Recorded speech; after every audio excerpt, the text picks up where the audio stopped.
Good morning, everyone. I'm Ron Starner with Site Selection Magazine, here to present a very distinctive honor to the state of Texas and specifically Governor Greg Abbott this morning.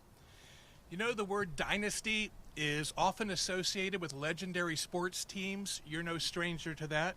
You may recall the Dallas Cowboys of the 70s and the 90s, the San Antonio Spurs of the 2000s, and the Houston Comets of the WNBA won the very first 4 WNBA titles in the late 90s.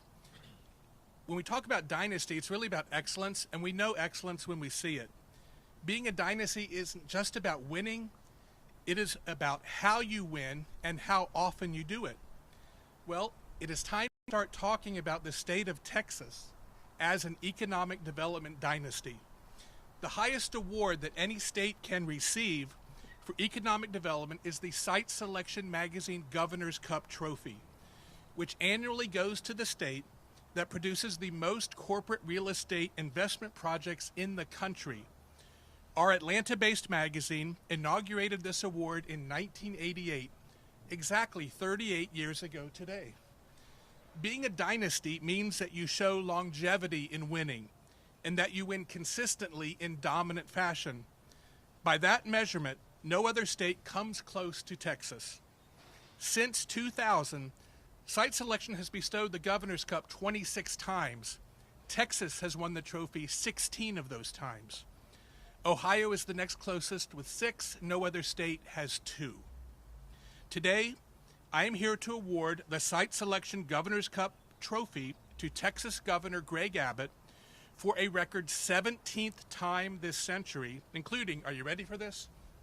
14 years in a row. To put that into perspective, you have to go all the way back to 2012 to find a state other than Texas on the cover of the March issue of Site Selection. So Texas did not just win the Governor's Cup this time, it obliterated the record books by registering a nation-leading 1,406 projects. That's more than double the tally of second place Illinois and more than triple the count of third place Ohio. This is significant because the crown jewel of economic development work is landing good jobs for your citizens, and nobody does that better than Texas. It's also significant because corporate executives and site consultants worldwide rely on our magazine, Site Selection, for timely news and data on corporate site selection trends and activity. So we've been at this for 72 years. It is why our nickname in economic development is the Bible of corporate site selection. We also recognize that when we measure the performance of states, we are also measuring the performance of the people who work day in and day out to do this job. These are people like Governor Abbott, Adriana Cruz, Aaron Demerson, and a host of other state, local, and regional leaders. But we specifically call it the Governor's Cup because we recognize that the buck stops literally right here at the governor's mansion. The governor of a state sets the tone for strategy, leadership, and execution of all economic development activity statewide. Texas first began winning Governor's Cups back in 2005, and now it is claiming them perennially under the leadership of Governor Greg Abbott. So per our magazine's methodology, that means he's the best in the business. Congratulations, Governor Abbott. You and your entire team have earned the Site Selection Governor's Cup for a record 14th year in a row and the 17th time since the year 2000. The dynasty continues. That's awesome. Here, hold up on your side.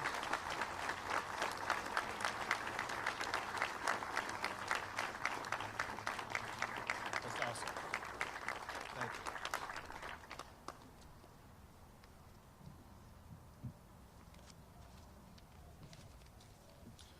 Well, Ron, thank you very much. And a couple of things. One is it looks like Texas is going to have to get a bigger table to accommodate all of these trophies. Another, I think this is the first time you and I have met, but you tapped into my brain quite well by coming up with a sports metaphor about the dynasty that Texas has. And I will extend that metaphor by saying that just I, as governor alone for the state of Texas, have won more Governor's Cup national championships for economic development than the combination of Nick Saban and Tom Brady combined. And so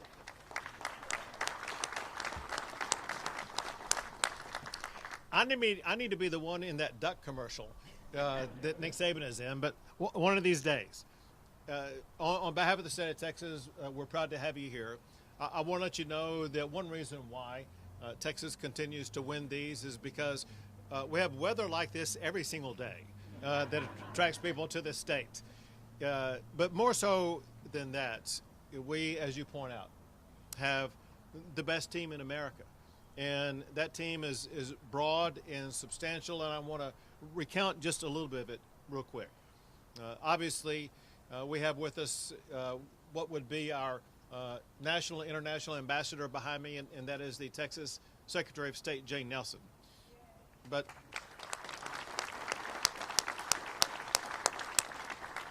to continue the sports metaphor, every team has a most valuable player. And in Texas, our most valuable player is Adriana Cruz, who's the head of economic development in the governor's office for the great state of Texas.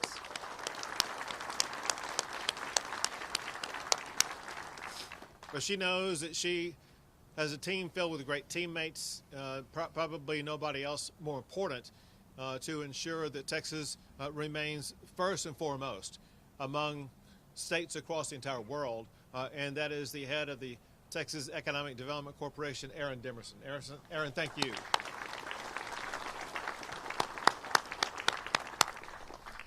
And I also want to thank the Texas Workforce Commission. Listen, the Texas Workforce Commission, they provide so much assistance and guidance to employers who are currently here, as well as those who are seeking to come here, ensuring that Texas is going to provide the skilled workforce that our employers demand.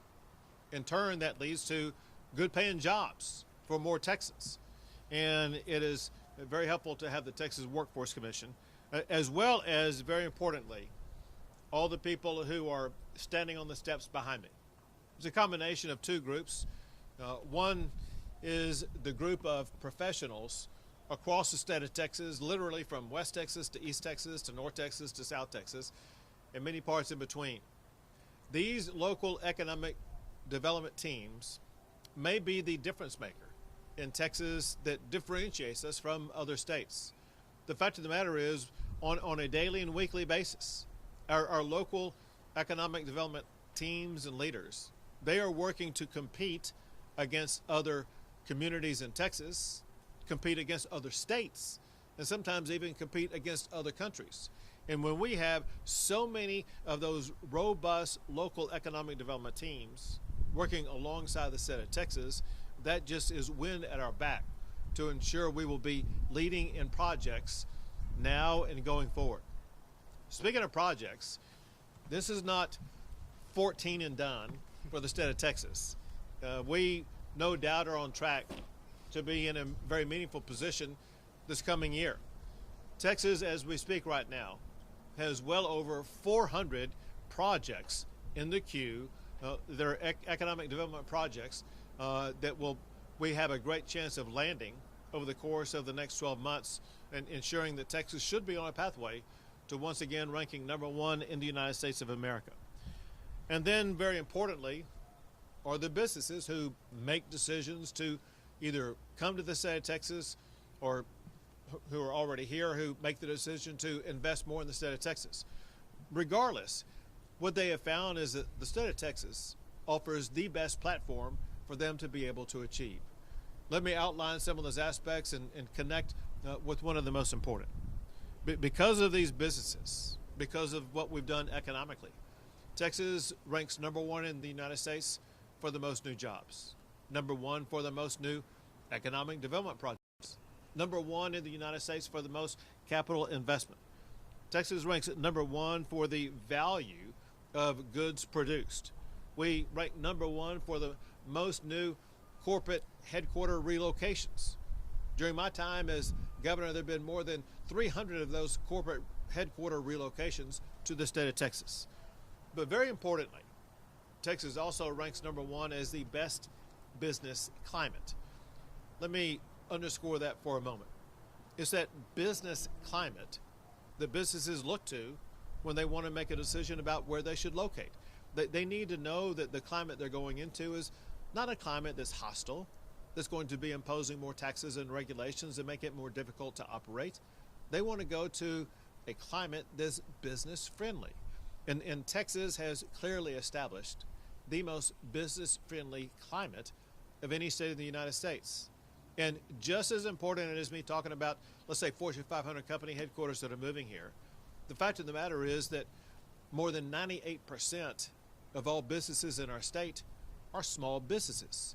And we work every day trying to find ways to assist and aid and support our small businesses in the state, knowing that they are the backbone of the Texas economy. And when you look at what these businesses have done for our state, they've ensured ongoing prosperity for literally decades to come. What they've helped Texas to achieve is perhaps the most diversified economy in the United States. There was a time when Texas was known as an oil and gas state. And yeah, we're still number one for oil and gas. We're still number one for cattle and cotton. But if you look at the careful work that we've put in, creating a master plan for the future of the state of Texas, you can see that we are on a trajectory to ensure our economic diversification is going to inoculate us in good times as well as in bad times, to ensure our economy is still going to grow, still create new jobs, create prosperity opportunities for Texans going forward. As just some examples, Texas ranks number one for the most employees working in the finance sector. That's why it was just natural for Texas and in particular Dallas to be now what seems to be the leading location in the United States for stock exchanges. It's the location for the new Texas Stock Exchange. And when the New York Stock Exchange and NASDAQ Stock Exchange realized that Texas has its own stock exchange, and when they realized that most of their listings are right here in the state of Texas, they realized they needed to set up regional headquarters in Texas where they would be doing trading from right here in the state of Texas.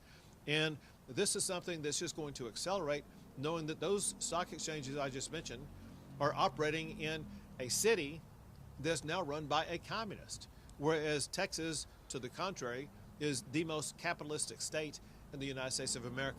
Being that we're number one for capital investment, it just makes sense that Texas is going to be number one in the United States of America for capital markets like stock exchanges.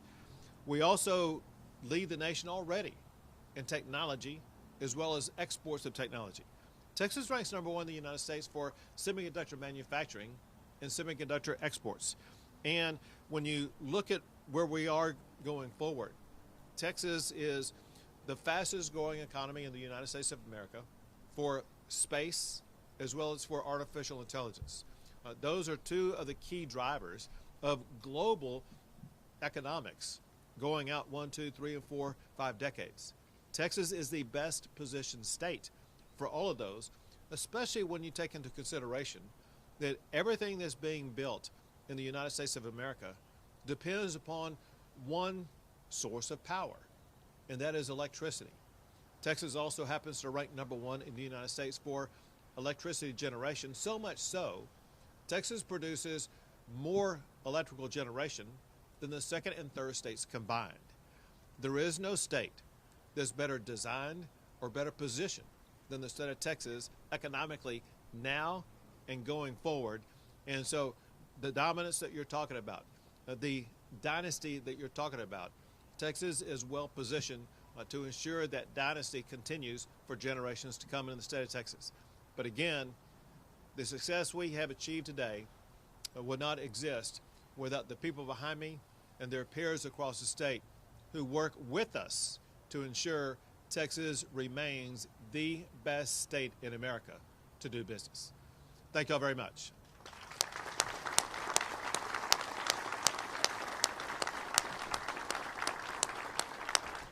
I'll take a few questions. We've had the shooting, we have the election coming up, we have Iran. Are we worried about security, increased security?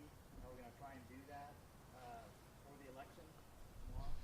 So you mentioned what's going on in Iran, And what I did immediately, hours after the attack took place, I made an announcement that the Texas Department of Public Safety and the Texas National Guard have already been deployed to ensure that strategies are underway to make sure that we're going to be able to deal with any terroristic concerns or invasions or attacks or whatever, whether it be to public safety or to the election process. Know also that we now have the new Texas Cyber Command, and we have the best leader in the country leading the Cyber Command, who is working with us to ensure that we will be safeguarded against cyber attacks also. And so I could not be more clear than to inform Texans that as long as this war is going on, we need to be safe against potential attacks like what happened in Austin, Texas this past weekend, to make sure we all remain vigilant, but also informing the public that Texas has redoubled the personnel on the ground to make sure we keep our communities as safe as possible. Governor, have you received any updates from the FBI on their investigation into a possible terrorist connection? Yeah, so the FBI is working in collaboration with the Texas Department of Public Safety as well as others. And they want to track down every last detail about the shooter's connection to terrorism. It's been well publicized about what he's done on his own. And what the determination is right now, the investigation is right now, is whether or not this was a lone wolf operation or whether or not there was any connection with anybody else. Who was he in contact with? Where did he get information from? Did he have any other connection? And we will not rest until every last trail or piece of information is pursued to determine if there's anybody else involved in this whatsoever. And if so, obviously, we will track them down, find them, and bring them to justice. That said, this will take a while to complete the entire investigation, but it is opening up avenues for us to investigate to ensure that we will be able to better track and better identify any other lone wolves out there or anybody else who may have any level of connection to any terrorist organization, so that we will be able to attack them and get to them before they harm anybody here in the state of Texas. 2 more questions, folks. All right. Thank you all very much, and thank you very much.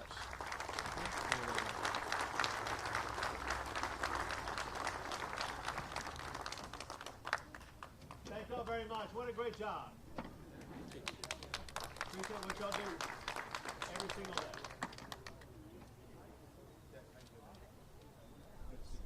Thank you. Thanks for being here. Look at people in the back. They're getting all the heat from the sun. We'll get you out of the sun real quick. Good to see you. I have to run to Harlingen, Texas real quick. But all the best to you. Keep up the great work. Keep up and maintain the connections with Adriana, with Aaron, with our entire team. One thing I didn't explain out here, but one thing I know that's part of our secret sauce is that we make ourselves available to every business, whether you're here or whether we're trying to attract you. And we want to learn about the business, find ways in which we can help them, knowing that when they succeed, Texas succeeds. So thank you for being a part of that very important process. Take care.